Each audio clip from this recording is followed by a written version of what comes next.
7,000개가 넘는 섬, 그 광활한 바다를 지켜야 하는 나라가 있습니다. 바로 필리핀입니다. 그런데 지금 이 나라의 바다에서 끔찍한 일이 벌어지고 있습니다. 자기네 영해에서 고기 잡던 어부들이 중국 해경에게 물대포를 맞고 쫓겨납니다. 배가 부서지고 어부가 다쳐도 아무도 막지 못합니다. 왜일까요? 맞설 군함이 없기 때문입니다. 중국은 최신 군함을 앞세워 위협하는데 필리핀 해군은 그저 지켜볼 수밖에 없습니다. 코앞에서 자국민이 두들겨 맞는 모습을 보면서도 손 하나 쓰지 못하는 이 치욕, 상상이 되십니까?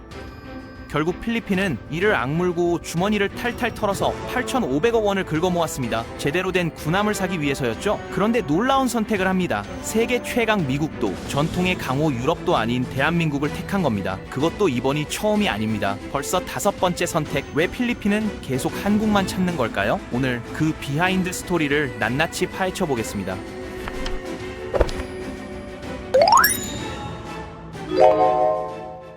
필리핀이 처한 상황부터 제대로 이해해야 해요. 이 나라는 무려 7,000개가 넘는 섬으로 이루어져 있습니다. 우리나라가 제주도, 울릉도 정도만 신경 쓰면 되는 것과 달리 필리핀은 이 어마어마한 섬들을 전부 지켜야 하는 거죠.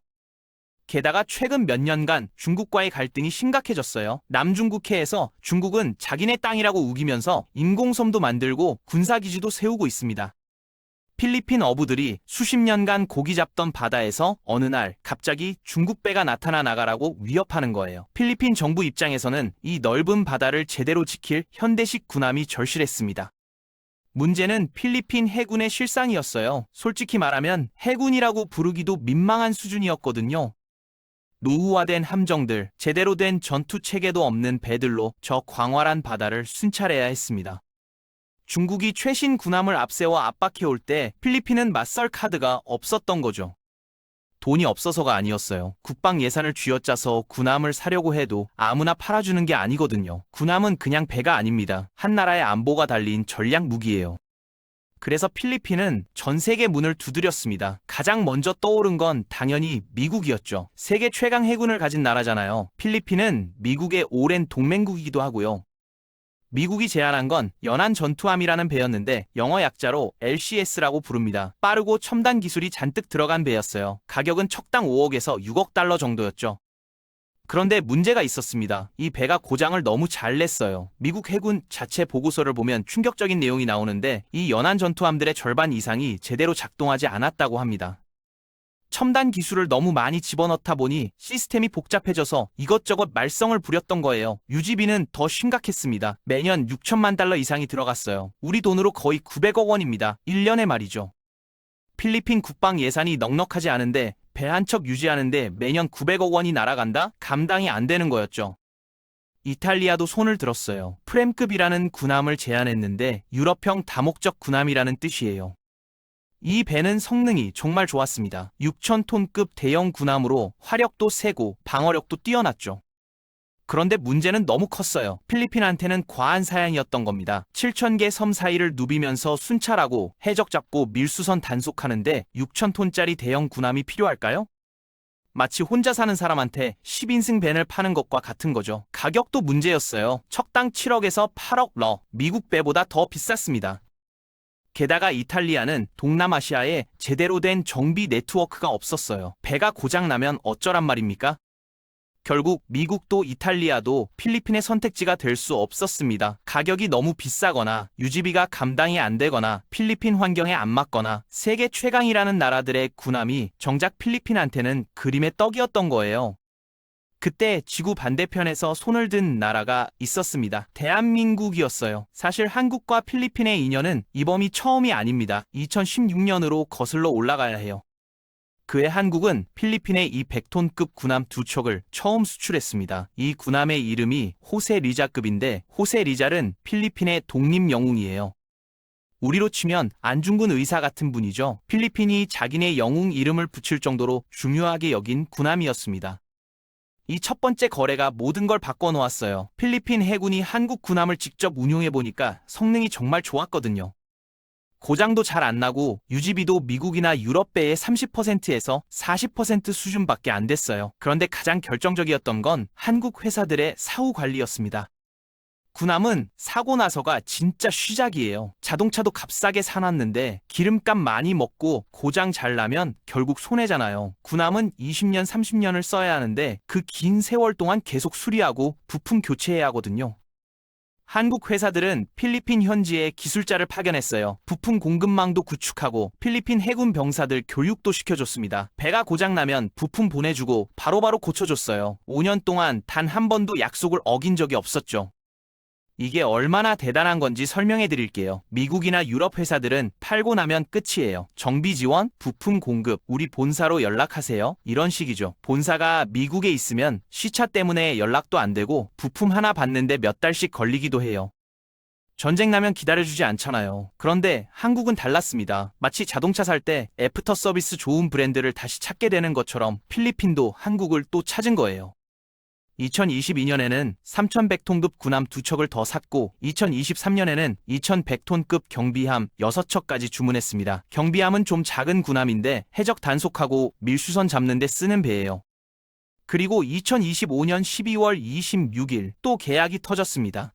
HD 현대중공업이 필리핀과 3,200톤 최신형 군함 2척을 건조하는 계약을 맺었어요. 금액은 총 5억 7,800만 달, 우리 돈으로 약 8,500억 원 규모였죠.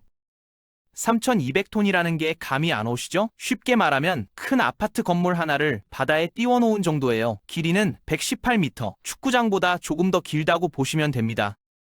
여기에 하나 시스템이 400억 원 규모로 전투체계를 추가 공급하기로 했어요. 전투체계가 뭐냐고요? 군함의 두뇌라고 보시면 됩니다. 스마트폰에 운영체제가 있어야 작동하는 것처럼 군함도 레이더로 적을 찾고 미사일을 쏘고 모든 무기를 조종하는 컴퓨터 시스템이 필요하거든요.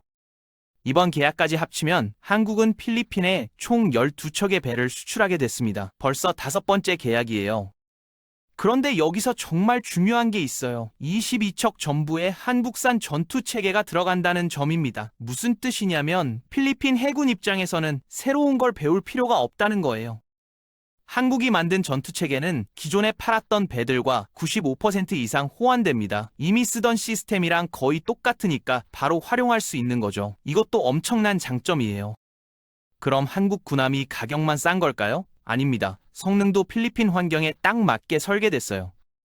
필리핀은 7,000개 섬으로 이루어진 나라라고 했죠? 이 섬들 사이를 순찰하고 중국 배들이 침범하면 쫓아내고 해적들을 단속하는 게 주요 임무예요. 이런 임무에는 초대형 군함보다 중형 크기의 다목적 군함이 훨씬 효율적이거든요. 한국이 만든 3,002톤급 군함은 딱 이 용도에 맞춰져 있습니다. 속도도 빠르고 연료 효율도 좋아서 오래 항해할 수 있어요. 미사일, 어뢰, 대포 같은 무기들을 골고루 갖추고 있고요. 미국의 연안 전투함은 대잠수함 작전에 특화된 배라 필리핀한테는 과한 사양이었고 이탈리아 배는 대양에서 큰 전투를 벌이는데 특화된 배라 역시 안 맞았던 겁니다. 한국은 필리핀이 실제로 필요한 기능만 딱딱 넣어서 가격도 낮추고 실용성도 높인 거예요.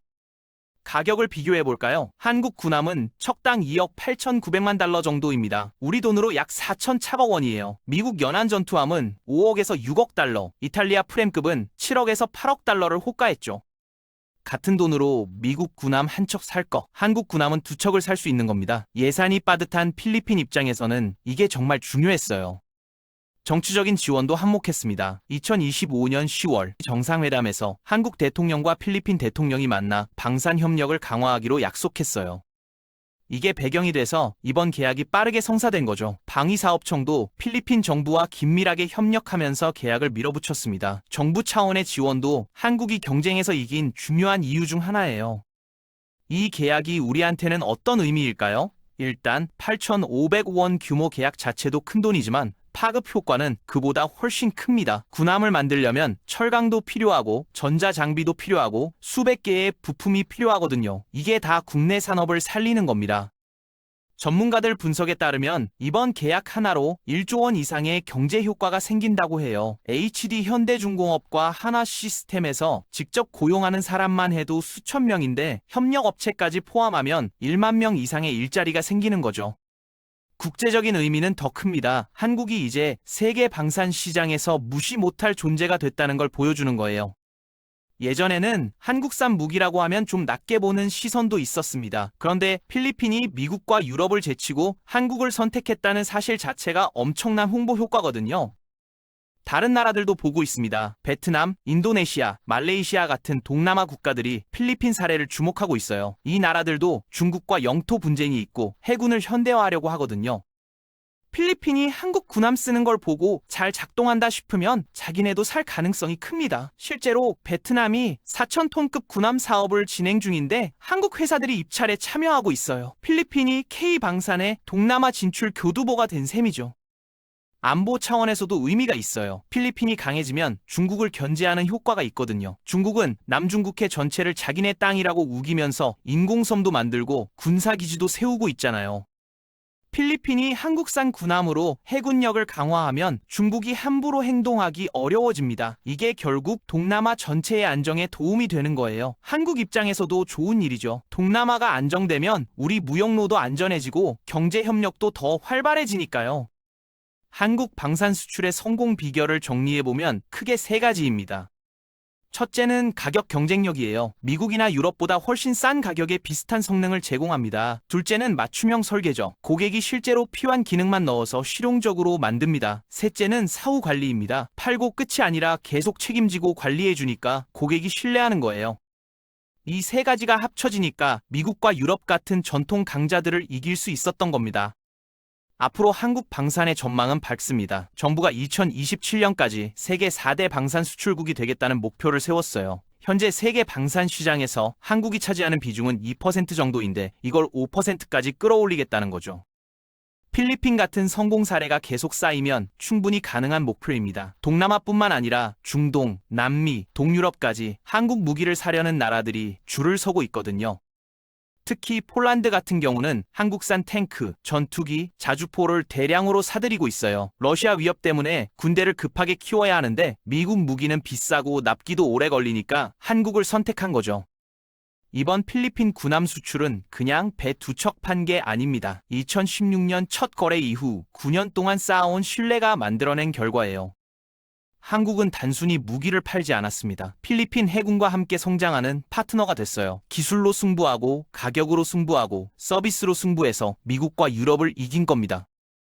필리핀 바다를 지키는 한국산 군함들이 앞으로 몇십 년간 활약하면서 한국 기술의 우수성을 계속 증명해 줄 거예요. 그리고 그 성공이 베트남으로, 인도네시아로, 말레이시아로 이어지는 선순환이 만들어질 겁니다.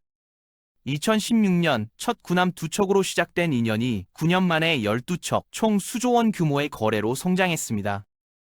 미국도 포기하고 유럽도 외면한 시장에서 한국은 묵묵히 신뢰를 쌓았고 그 신뢰가 이제 거대한 열매로 돌아오고 있는 거예요. K방산의 동남아 시대가 열리고 있습니다.